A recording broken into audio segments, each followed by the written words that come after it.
Since the dawn of time, people have sailed the seas, a noble and daring enterprise with challenges to test the stern resolve of all who would explore new worlds.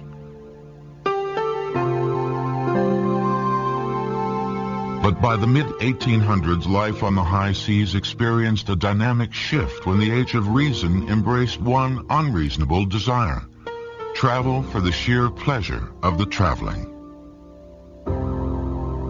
It was called deep-sea cruising, and it adopted a wholly new and elite aesthetic to make the journeys of life more important than the destinations. Certainly passengers had places to go, but now 30-day jaunts across the Atlantic could be elegant outings. What's more, the idea was considered healthful. In the 1880s, the British Medical Journal declared sea voyages curative. It was the steam-powered mechanical revolution which allowed this evolution to take place and permitted a ship's labor force to focus on the service of a passenger's comfort rather than just the navigation of the vessel. Still, there was something unsettling about the dimensions of the enterprise.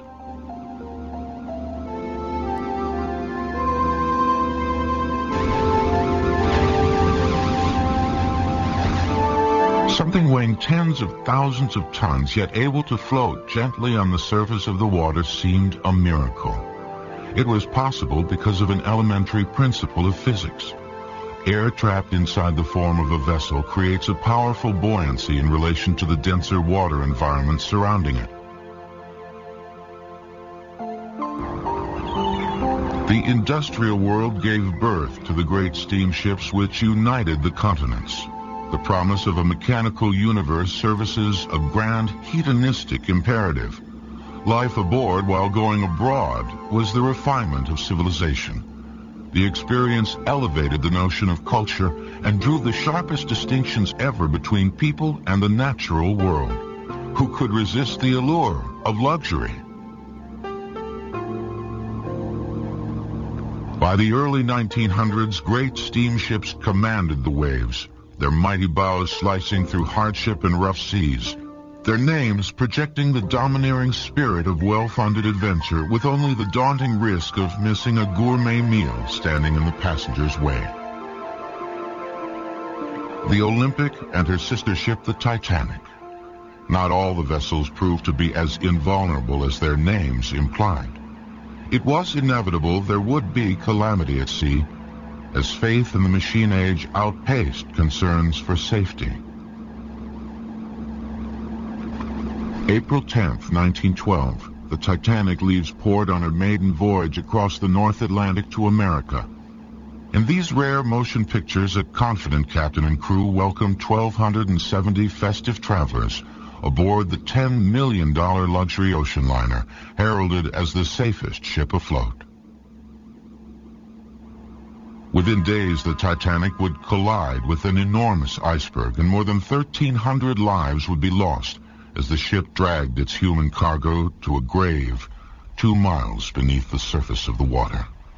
The ship was believed to be so impervious that the lifeboat supply could accommodate fewer than half the passengers and none of the crew. It was a tragic miscalculation, and it would not be the last. Some of the worst maritime disasters of the 20th century have played out in the elegant confines of luxury liners. The luxury liner Morro Castle, a blazing tomb adrift on the Atlantic. Rescue ships hover around, striving to save survivors still to be seen in helpless lifeboats. The vessel left Cuba with 558 on board. 318 of them happy, pleasure-loving tourists found themselves trapped in their cabins. Some leaped through portholes. The drama at its climax, filmed by an amateur cameraman among the passengers. Old and young, exhausted, hysterical, many unconscious, many badly burned. On July 25th, 1956, the luxury liner the Andrea Doria and the Swedish liner the Stockholm collided at sea. Badly wounded, the Doria sent out an SOS to the Ile-de-France, but rescue procedures were confused, and 51 people lost their lives. As rescue ships arrived, friends and relatives packed the dock. Returning survivors were still stunned. I don't think anybody could go through anything so appalling. I don't think people in this sanctuary could visualize that this could ever happen. Is this the civilization we have worked for? That's all I can think. I've been through the war, but if this still happens, that's a shipwreck of a luxury ship. The following day, the luxurious Andrea Doria sank.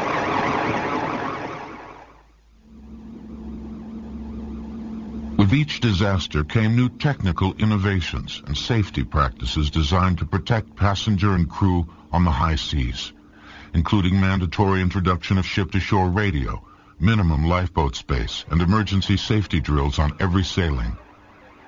But none of the inevitable tragedies could dim the appeal of the ocean liners. These giant ships were expressions of national pride, as the American and European communities vied to build the fastest, largest, most luxurious ladies of the sea. In September 1938, Her Majesty the Queen had come to bestow her own name upon the towering beauty whose graceful hull lay ready on the slipway. Thousands packed the yards, climbed the jibs, and trained to see the biggest ship in the world take the water. A floating city of nearly 84,000 tons, built to consolidate and secure British supremacy on the most important of all ocean routes, the Queen Elizabeth. Queen Elizabeth!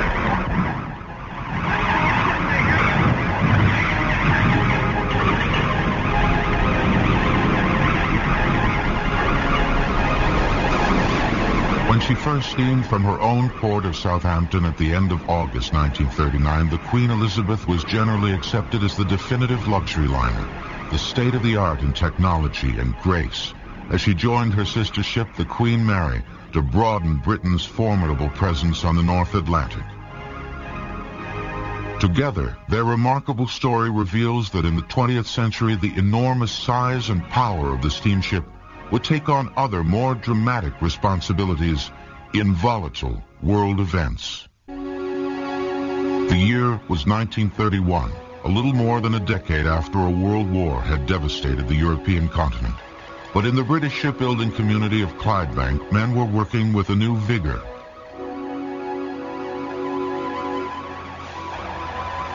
There, surrounded by a forest of derricks, stood the mammoth keel plates of ship number 534, an unnamed Goliath designed by the Cunard Steamship Lines to become the world's largest and most luxurious passenger liner.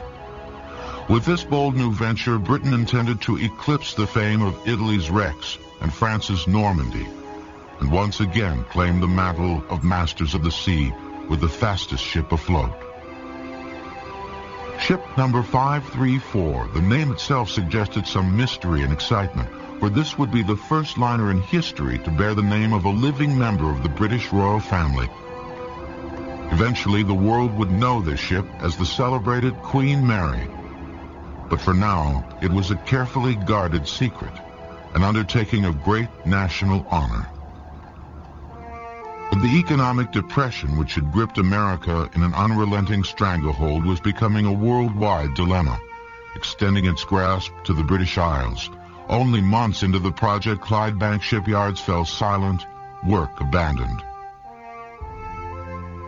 3,000 of Britain's most highly skilled workers joined the growing armies of the unemployed, and the unfinished skeleton of Ship 534 took silent watch over a nation's damaged pride.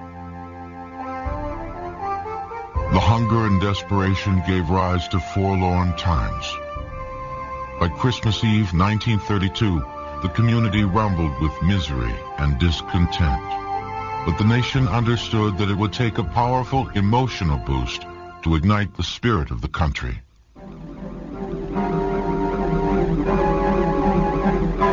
After more than 2 years of idle melancholy, Clydebank workers were called on to finish the job of building the Queen Mary and in the process rebuild British resolve. So Clydebank began to live again, as 1,000 men marched back to work in their beloved shipyard.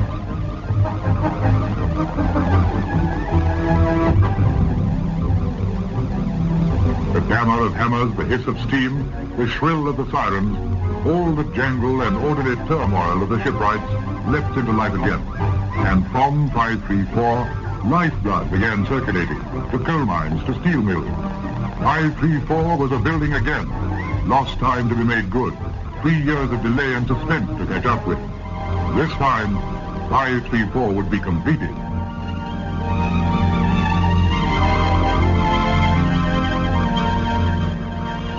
Less than 6 months after resuming work, Clydebank was ready to celebrate.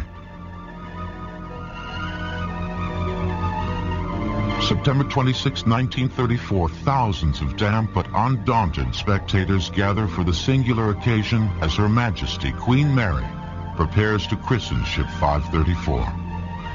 534, the first liner in history to bear the name of a living member of the royal family, was poised and ready. I am happy to name this ship the Queen Mary. I wish to all to say it in French. With the firm press of a royal finger, the signal is given to launch. Like the British spirit itself, the massive hull of the ship begins to move with stubborn determination, groaning toward the sea with greater and greater speed, impatient to weather the tides of magnificent oceans.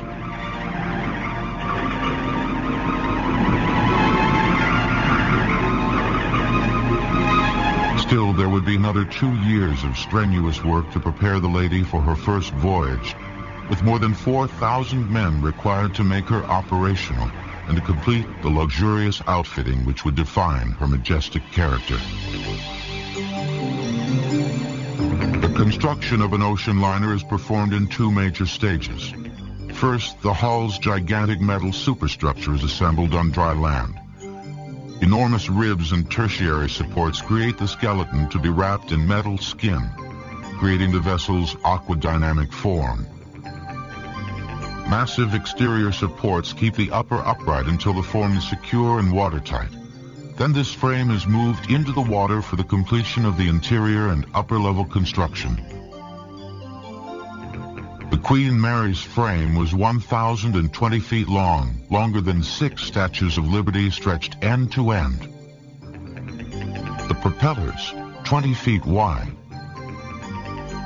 The rudder, as big as a house, weighed 198 tons. The engines generated 50,000 horsepower, equivalent to 400 automobiles. But her profile hid a surprising secret. Part of the third funnel was a dummy structure used to store extra deck chairs. The process of appointing the Queen Mary spanned 24 months, an eternity for the 2,079 travelers who had booked their passage years earlier and who crowded gangways for the maiden voyage to New York. But the Queen's career as a luxury ship was to be short-lived. Between 1936 and 39, she plied the North Atlantic with a calm dignity that belied the ugly rumblings coursing through Europe. With the hot breath of war already on our necks, at the end of August, the Queen Mary left Southampton with a record number of 2,332 passengers. And as she made for the New World, she looked back over her shoulder uneasily.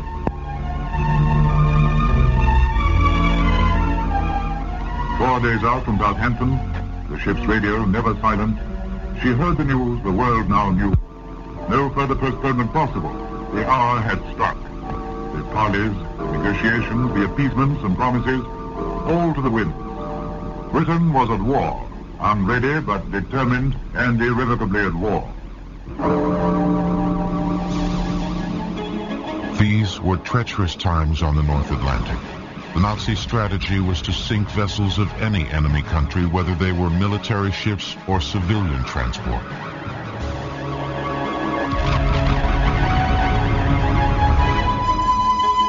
Meanwhile, the Queen Mary's sister ship, the Queen Elizabeth, sat at Clydebank, christened but still to be outfitted for service. Her vulnerable position and significance to the British national pride made her a sitting target for Nazi saboteurs. To thwart any such plans, the shipbuilders employed an ingenious deception. While the Queen Elizabeth waited in Clydebank, the shipyards of Southampton were prepared for her arrival. Word was leaked that she would be towed there under cover of night to elude Nazi patrols. In reality, she was sailed in the opposite direction on a wild zigzag course across the North Atlantic toward New York, stealing past enemy U-boats. On March 7, 1940, a partially finished Elizabeth, her secret and hazardous maiden voyage behind her, found the safety of neutral waters and rendezvoused with the Queen Mary to complete her outfitting. But at the port of Manhattan, she wasn't equipped for luxury cruises. Both ships were prepared for war, to become the largest, fastest troop carriers the world had ever seen. Throughout the summer of 41, the Queens trooped without intermission. Their massive hulls and their enormous decks, khaki thronged, became familiar sights at Sydney and Fremantle, Trincomalee and Suez. By the end of the year, they had carried over 80,000 troops, most of them to reinforce our strength in the Middle East. But even that Herculean effort was not enough. With the attack on Pearl Harbor and the entry of the United States into the World War, the ships were once again retooled, this time to carry 16,000 fighting men in the space where 2,000 holiday passengers were originally intended to reside. 64 transatlantic voyages between the two Queens constituted the largest ferrying operation ever attempted, an operation laden with tremendous peril, as their great speed outperformed any military ship which might have escorted them through dangerous waters. But the risk had to be accepted, as the massive dimensions of the vessels were critical to the war effort. The two ships that carried 1.25 million men across the infested oceans of the world lost not one man through enemy action. 500,000 Americans know the security that the Queen's unescorted speed could bring to their Atlantic crossing. The unconcern of these ocean-going GIs can be measured by their reading, their poker, and their music, left-handed at that.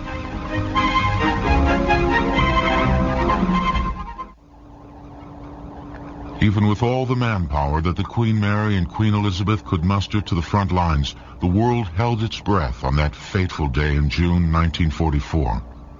People of Western Europe, a landing was made this morning on the coast of France by troops of the Allied Expeditionary Force.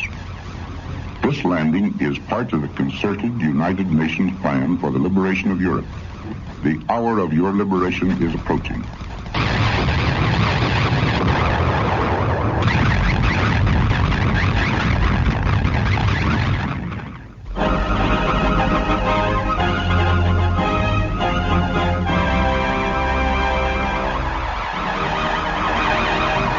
Less than a year after D-Day, Europe was suddenly and joyously released from almost 6 years of war. And on the appointed day, we celebrated. VE Day, when the echo of gunfire was transformed into a grateful and triumphant celebration of the free world. Joy beyond measure from people who fought for years without the guarantee that freedom would prevail. During the war, each of the two great liners had transported nearly 1 million men and steamed nearly 500,000 miles. Now these men must be repatriated, most of the miles retraversed. The North Atlantic again, but the passengers westbound, homeward. Now no huddling below deck in blacked-out quarters, no lurking submarine to cheat, no zigzagging, but direct homegoings for 15,000 at a time. Those years of secrecy and haste, of crowded turmoil, those years are past. The Queens are stripped of their smirching grey and gleam afresh in all their gallant livery. Their finery restored, they sail now as their designers meant them to, floating cities to bridge the seas of peace between the old and new worlds. The contribution of the Queen Mary and the Queen Elizabeth captured the imagination of the world. But nearly 30 years later, the allure of luxury ocean travel began to dim.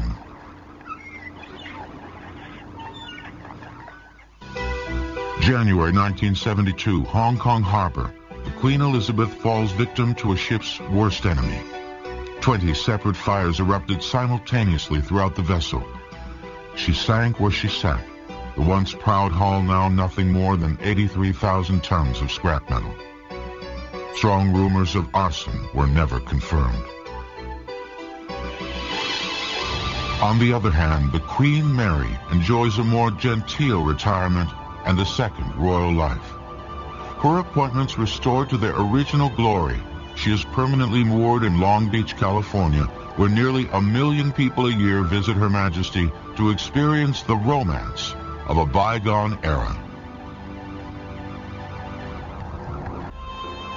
1,035 feet from bow to stern, taller than a 22-story building. Servicing over 2,000 passengers every sailing with a crew of more than 900. The dimensions of this luxury liner are staggering. Slicing her path through crystal waters of the Caribbean, the ship's majestic profile suggests an extraordinary pedigree. Today she is the Norway, though she was launched in the early 1960s as the France. A symbol of classic elegance designed to boost the battered morale of post-war France, she is still the longest cruise ship ever built. This ship was built in a town called Saint-Nazaire, and Saint-Nazaire was completely leveled by bombing during World War II. In fact, there was a German sub-base only a few feet away from where this ship was actually built. So when this ship came up out of the ashes of post-war France, it really did represent a symbol that France had recovered from World War II. So when this ship was launched finally in 1960, Charles de Gaulle was there, and his wife was actually the godmother of the ship. She was the one that christened the France. And there's a great story that after the ship had gone down the ways and splashed into the Loire River, that General de Gaulle came to the end of the podium, raised his arms to the sky and said, "Vive la France, vive la France."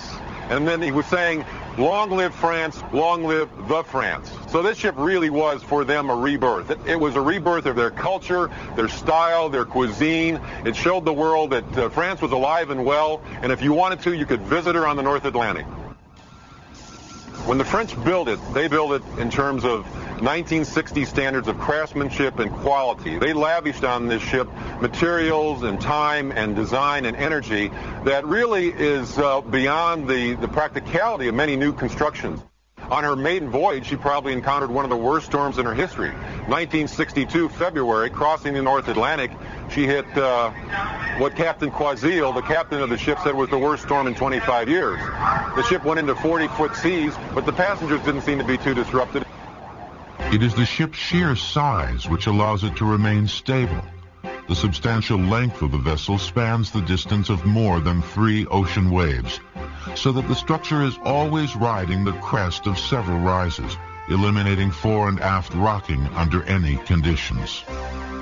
Well, as the France, there were a number of passengers, famous celebrities that crossed between the New World and the Old World when the ship was used as a method of transportation. These included people like Alfred Hitchcock and Salvador Dali. But Salvador Dali was unique in the fact that he normally traveled with his pet ocelot. And the ocelot did not travel in the kennel with the rest of the pets of passengers. It, in fact, traveled with him in his cabin and slept in his bathroom, which gave the cabin stewards, after he left the ship, no easy solution to clean that cabin. Other travelers on the France traveled with more traditional pets, and they enjoyed extraordinary accommodations as well. These pets were pampered almost as much as the passengers. They had their own private menu that was posted on a daily basis. They also had a New York fire hydrant for the American pets and a Parisian lamppost for the French pets. So everybody lived well on the France. The opulence of the France attracted many who normally would never have considered an ocean voyage. The most famous passenger that ever traveled on the ship was actually not a living person at all. It was the Mona Lisa. And she had her own private cabin when she was being transported from the Louvre to an exhibition in New York. And security personnel actually stayed with her in the first-class cabin the entire crossing. But even as early as the 1960s, there were rough seas for the France, and for all of the ocean liners which crossed the Atlantic. The new danger wasn't from below like the icebergs which claimed the Titanic. This time the threat was from above.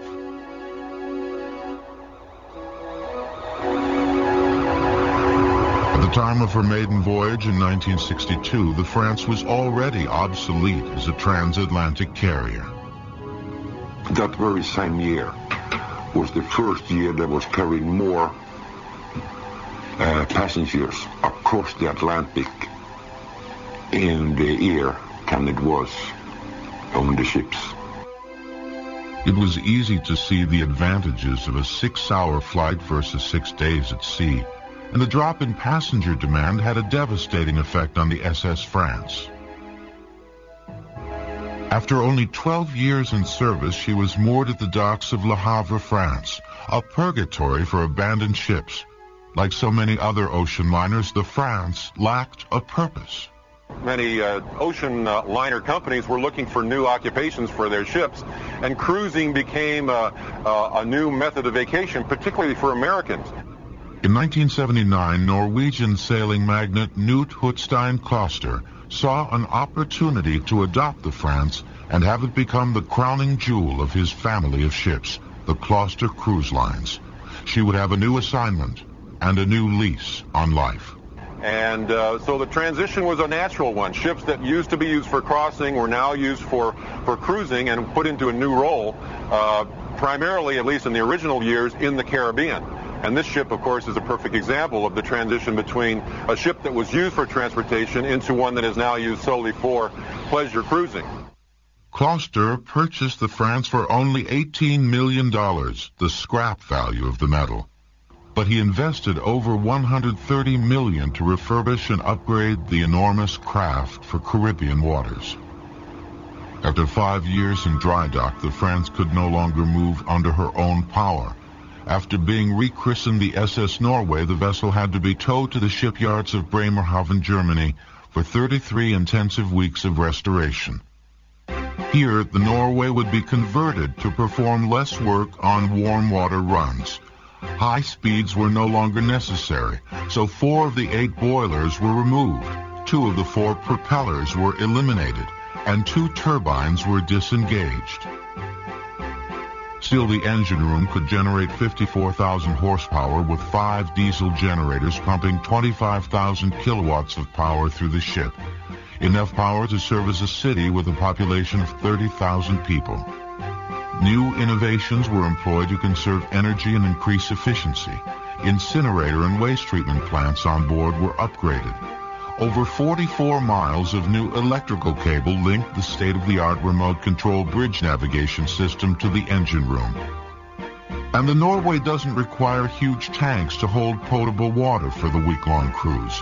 Instead, fresh water is collected from the condensation of the 8 new air conditioning systems. Likewise, new navigational aids called thrusters were built into the hull. There are 3 thrusters located in the bow of the ship and 2 in the stern. By pulling seawater through the openings, the ship can move sideways. To move the bow, you just simply pull this all over to the side, and the bow will be turning towards the port. If you want to turn quicker, you turn the stern over to starboard, and the ship is actually able to turn on a dime. Steel reinforcements were welded to the hull to offset the 125 tons of pressure created by these side thrusters. In all, 1,200 drawings and 600 tons of structural revisions were employed in the effort. Other modern amenities were also part of the refurbishing, including a fully operational stage theater, a disco, and 2 outdoor swimming pools, 431,000 square feet of carpeting, and over 27,000 gallons of paint, enough to cover nearly 1,000 residential homes. The final result is indeed a self-sufficient city on the sea. It is a staggering achievement of incomparable dimension. 12 elevators, 2 swimming pools, 6 bars, a Roman spa, a fitness center, 10 passenger decks, and acres of storage areas scattered throughout the vessel. The metamorphosis of the France to the Norway in the shipyards of Germany represented an international effort. When she finally made her premiere run in the spring of 1980, This tradition continued with a crew of more than 900 people from 50 different nations employed in the operation. The official language of the ship is English, and everybody who joins the ship, they know how to speak English, and 52 nationalities in a close working ship like this. It's quite amazing how smooth everything goes together. We are the only ship in the world which is flying the United Nations flag, and which we are very proud of, being the world's biggest and the most beautiful piece of art which is ever designed to sail up on the waters and then flying the United Nations flag with so many nations working on board. And it works very well. This one magnificent vessel has been the namesake for two powerful maritime nations. Today she proudly boasts that twin legacy of service, luxury, and romance. The busiest day of the week, of course, is when we get back to Miami. We dock at about 5:30 in the morning. We offload. This week will be 2,020 passengers, and within 2.5 hours we'll be taking on 2,300 passengers. And there's not a hotel in the world that turns around in 2.5 hours. That's cleaning every single room, taking on all the food for the next cruise, which is approximately about $130,000 a week. So it's a lot of shopping. Simple items like flour. Here we're talking about 5,400 pounds a week in a 7-day period. Sugar, we're talking about 1,500 pounds of sugar. Beef strip loin, here we're talking about 3,000 pounds a week. Salmon, we're talking about like 700 pounds a week. Eggs, we're talking about 21,000 eggs. So I guess the chickens are busy before we come into port. Food is one of the highlights of a cruise ship. Not only this cruise ship, but every cruise ship in the world. It's one of the main factors very determined where even passengers choose to cruise. They expect to be pampered, and they expect to enjoy each day as it goes by, with different menus every single day. To the untrained eye, the expansive kitchens of the Norway seem noisy and chaotic. But the rattling of dishes and the barking of the cooks is part of an elaborate choreography of cuisine. We have 167 people in the galley staff. We have all different departments. We have about 40 cooks just working in this area here in the different stations. We have about 30 people working just the coal station over here. They prepare all the salads, cold soups, cold appetizers. Everything is made on board, all our pâtés. We don't buy anything in, we just buy all raw product. You won't find in the galley here too many fry pans. We do have a few small ones, but these are actually all of our pans that we cook for. We cook for 2,000 people for vegetables. You don't need little pots. So these are all tilt kettles. They heat up very quickly, and we just produce mass production here. As I said, the vegetables there are cooked in 10 minutes for this seating of over 1,000 people. Here we are in the middle of service. This is for the leeward dining room, this line here, so the servers are coming in and picking up for that dining room. They're going to serve about 600 people in here right now. Over here is we're cooking steaks to order. They'll come in, order medium rare, medium or whatever, and these guys here will be putting them together. This is a turkey station, fish station, beef station, and then pork stations. So altogether we probably prepare around about 9,000 meals a day. Passengers may not see the operations inside the kitchen, but the spirited dance of the waiters suggests the monumental task of keeping one of the world's biggest restaurants afloat.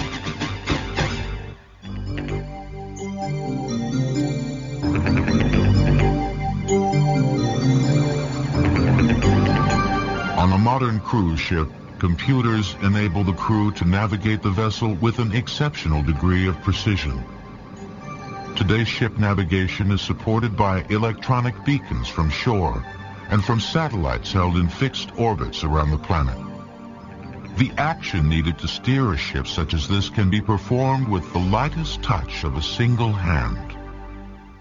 If you want to move the ship in a 45 degrees angle, you simply pull this stick and the computer will calculate what power on the thrusters, what power on the propellers and what kind of rudder angle we need to get there. We compensate everything from current and all these things, and we move the ship up to that direction, like a big happy family.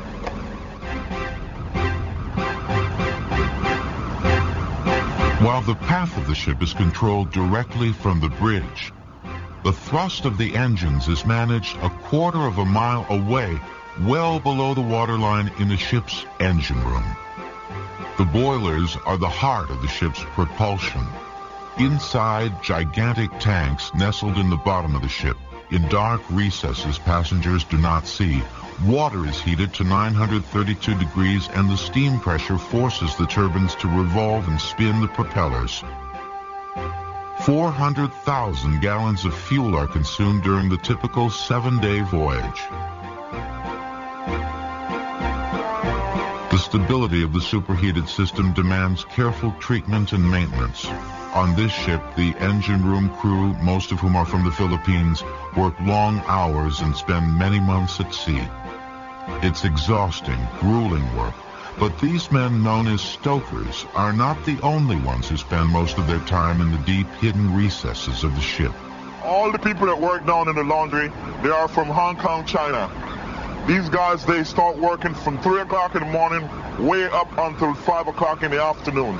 For a ship of this size that carry over 2,400 passengers, we wash at least twice on a daily basis over 60,000 pieces of towels, and also sheets, tablecloths for the dining rooms, which the dining room tablecloths have changed on a daily basis also twice a day. So it's a very large operation that we do run down here. The service that we render to the passengers and boat crews are to render a town of over 12,000 people. These people on board the ship here, they do work 17 months out of the year. So in other words, they spend more than a year and a half on board a ship. Passengers are rarely aware of the 24-hour-a-day effort of crew members who labor on behind-the-scenes activities.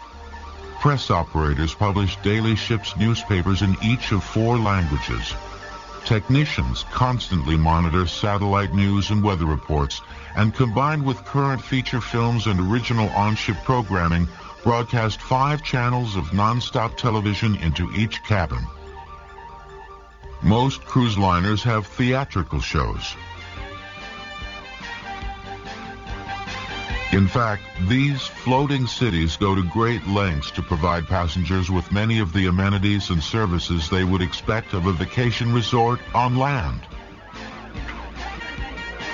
It needs to be an invisible level of service, but yet all of the things that go on land must go on at sea. The laundry, the preparation of all of the meals. The crew has to live here. They have to have their own life as well. And plus the propulsion of the ship and the mechanical operation of the ship. All these things require hundreds of crew people and many different types of expertise that passengers, just by the nature of their experience, don't have an opportunity to see. The secret is in the sophisticated coordination of the support system, a choreography of people and tasks and careful tracking of the ship's facilities.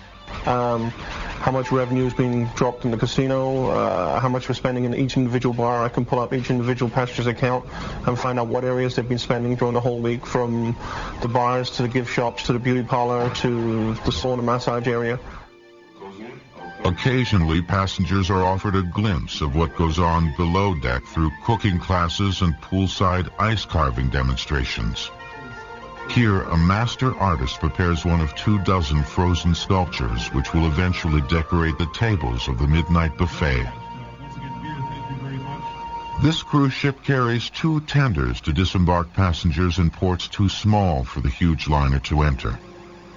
Hoisted off the bow by powerful mechanical winches, each of these 100-ton mini ships is larger than the boats Columbus employed to explore the New World. Both are complete ocean-worthy crafts in their own right. 88 feet long, 21 feet wide, they each can carry up to 450 passengers. On board a modern cruise ship, not only do you experience a transition in terms of your physical space, it's also kind of an international experience. Not only are you traveling to faraway places in most cruises, but you're also experiencing people from other lands. Other passengers from different countries, crew from all over the world. It really becomes kind of a broadening experience for us, not only in terms of our physical space, but also in terms of our relationships with other people.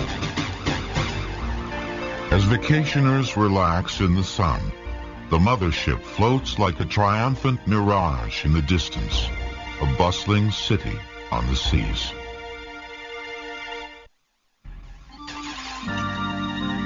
When a ship is launched, it is customary to christen its bow in order to invoke good luck. But there are other superstitions observed during a ship's lifetime. You never bring a horse down to the pier. You never bring a horse down to the pier. That means the ship will be in bad luck for the next couple of weeks. And you never empty a bucket on the wrong side of the ship. Whistling on the bridge is also one thing you don't do. You don't go around and whistle on the bridge. That means you're getting bad weather. Sailors have their own unique way of perceiving the world. Their stories and legends reveal a vibrant culture steeped in history and romance. That tradition resonates today on the world's largest cruise ship, named for the land which spawns all those hardy men of the sea. Norway is a very small nation, but 90% of the population lives less than 10 miles from seashore. And the small village where I come from, everybody went to sea. And, you know, when you are seaman and work your way up as a captain, you have many possibilities. You could be on a bulk carrier or you could be on a tanker. But for me, and I think for most of them, the ultimate is if you are a captain on the world's largest cruise ship, then you have reached absolutely top. You cannot get it any further from here. Passengers aboard cruise ships enjoy a world of luxury and adventure.